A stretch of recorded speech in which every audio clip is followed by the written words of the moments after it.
बिस्मिल्लाहिर्रहमानिर्रहीम अस्सलाम वालेकुम। मैं आज बना रही हूँ बहुत ही मज़ेदार फ्रेश जूस तरबूज का, जो बहुत ही आसान तरीके से आज हम फ्रेश जूस बनाएंगे तरबूज का, जो बहुत ही मज़े का बनता है। तो चले हम इसे बनाना स्टार्ट करते हैं। एक तरबूज लिया है हमने और इसका हम इस तरह से ये एक पीस काट लेंगे बीच में से। मैं इसको चकोर इस तरह से मैंने काट लिया है, तो आप इसे गुलाई में भी काट सकते हैं। तो ये देखें जी, इतना पीस मैंने निकाल लिया है इसमें से। ये देखें जी, अभी इसको काटा है, अभी में से हम बॉल में रखेंगे। एक बॉल लिया है ताकि हमारा तरबूज जो है वो एक जगह फिट हो जाए इस तरह से। तो अब ये जो पीस हमने जो चकोर काटा है, तो इसे हम इस तरह से निकाल लेंगे। तो ये देखें जी, कितना माशाल्लाह ये रेड कलर का है। ये रेड कलर का तरबूज हमारा निकला है। तो अब हमने ये बीटर लिया है और इससे हम इस तरह से बीटर से, जिससे हम केक की जो है क्रीम वगैरह बनाते हैं, तो ये बीटर से हम इस तरह से इसको जो है अंदर से इस तरह से जूस बना लेंगे। तो ये देखिए, ये नरम नरम होता है, तो कितनी आसानी से ये जूस बन जाता है फ्रेश जूस। तो आप इसे जो है हैंड बीटर जो हाथ वाला होता है उससे भी आप बना सकते हैं। तो ये देखिए जी, कितनी आसानी से ये फ्रेश जूस बन जाता है। तो मैंने इस तरह से ये चारों तरफ से इस तरह से जो है इसको मैं घुमा रही हूँ, और ये देखें जी, हमारा इतना ज़्यादा जो है ये जूस बन गया है तरबूज का। तो ये इतनी आसानी से बन जाता है, ये देखें जी। वैसे आप जूसर में डालते हैं तो वो बीज जो होते हैं वो भी साथ पिस जाते हैं। तो इस तरह से आप करें तो बीज जो हैं वो आसानी से आप निकाल सकते हैं इसके। तो ये देखें, हमारा कितना अच्छा शरबत बन रहा है फ्रेश जूस इसका, तरबूज का।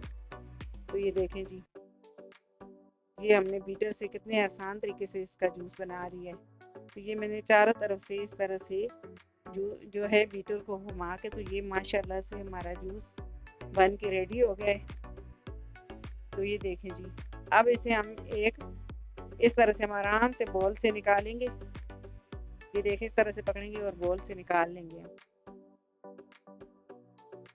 तो अब बॉल को मैंने धो लिया है और इसमें मैंने जूस सारा इसमें ऐड कर दिया है। तो ये देखें जी, जूस मैंने ऐड कर दिया है। अब इन्हें हम सर्व कर लेते हैं। तो ये गिलास लिए हैं, तो इसमें मैं सर्व कर दूँगी इस तरह से। तो ये देखें जी, कितनी आसानी से ये जूस बन जाता है फ्रेश जूस। तो हम जूसर में से जो है ग्राइंड करते हैं, तो ये साथ में बीज भी हमारे जो है ग्राइंड हो जाते हैं, तो फिर ये निकालने मुश्किल हो जाते हैं। तो अब इसमें हम काला नमक ऐड करेंगे। तो आप इस तरह भी इसे सर्व कर सकते हैं, और काला नमक भी इसमें आप इसमें डाल सकते हैं। तो मैं 2 गिलास में जो है काला नमक डालूँगी और एक को हम इसी तरह से पिएंगे। तो ये देखिए जी, अब हम इसे इस तरह से तरबूज का पीस लगा के और ऊपर, तो इस तरह से हमने इसको सर्व किया है। तो ये ऊपर मैंने इस तरह से छोटे छोटे पीस तरबूज के भी काट के मैंने डाल दिए। तो ये देखें जी, हमने इसे जो है सर्व किया, और ये कितना लाल लाल हमारा तरबूज निकला और इतने मज़ेदार हमारा शरबत बन के तैयार हो गया है। तो ये देखें जी, हमारा मज़ेदार शरबत बन के रेडी हो गया है। आप इस तरह से बनाएं तो ये बहुत ही मज़े का लगता है। और ये जो है ना फ्रेश जूस हमको जो है बना के पीना चाहिए। तो इस तरह से बहुत ही आसानी से आप बना सकते हैं। अगर आपको मेरी वीडियो पसंद आए तो मेरी वीडियो को लाइक करें, मेरी वीडियो को शेयर करें, और मेरे चैनल को सब्सक्राइब करें। घंटी के बटन को लाजमी दबाएं ताकि मेरी हर आने वाली वीडियो आपको बर वक्त मिले। अल्लाह हाफिज़।